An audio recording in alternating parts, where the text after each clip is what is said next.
भटका कुत्रा चावल्याने मला रेबीज होईल या भीतीपोटी बँकेत एका मोठ्या पदावर असलेल्या तरुणाने गळफास घेऊन आत्महत्या केल्याची धक्कादायक घटना कल्याण पूर्वेत घडली आहे। आयस विश्वनाथ आमीन असे या तरुणाचे नाव आहे। आयस याने आत्महत्या केल्याने एकच खळबळ उडाली आहे।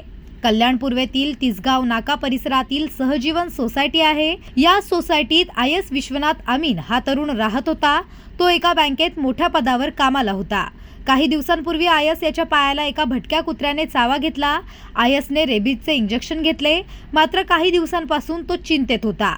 मला रेबीज होईल, त्याची लक्षणे दिसू लागली आहेत असे त्याला वाटत होते। मला रेबीज झाल्यानंतर घरच्या लोकांना त्रास होईल या भीतीपोटी त्याने घरात गळफास घेऊन आत्महत्या केली। या प्रकरणात शिवसेना शिंदे गटाचे नगरसेवक महेश गायकवाड यांनी महापालिका अतिरिक्त आयुक्त हर्षल गायकवाड यांना भेटून भटक्या कुत्र्यांबाबत ठोस उपाययोजना करण्याची मागणी केली आहे।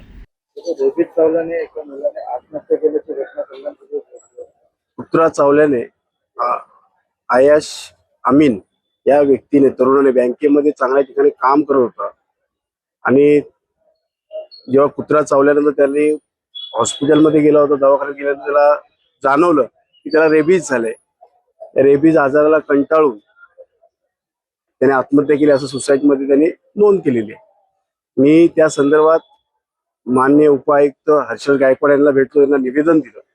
त्यांनी तत्काळ भटक्या कुत्र्यांसाठी, भटक्या श्वानांसाठी त्यांनी लसीकरणाचं टेंडर काढलेलं आहे।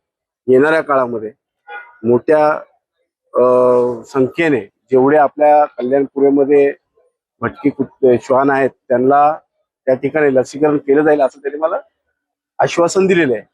मला खात्री आहे की येणाऱ्या काळामध्ये आमच्या कल्याण पूर्वेमध्ये जेवढे पण भटके कुत्रे त्यांना लसीकरण झालं पाहिजे आणि जे कुत्रे म्हणजे येणाऱ्या जाणाऱ्याला सतत चावा घेत असतात अशा कुत्र्यांना एखाद्या ठिकाणी म्हणजे जसं प्राण्यांचं जे विभाग आहे त्या ठिकाणी त्या लोकांना तिकडे नेलं पाहिजे, जेणेकरून हा जो प्रसंग आज अय्याश आमीनच्या कुटुंबावरती झालाय तो इतर लोकांवरती होऊ नये यासाठी महापालिकेने तत्काळ या गोष्टीची दक्षता घेऊन त्या ठिकाणी निवारण केलं पाहिजे असं या ठिकाणी मी पत्रव्यवहार केले।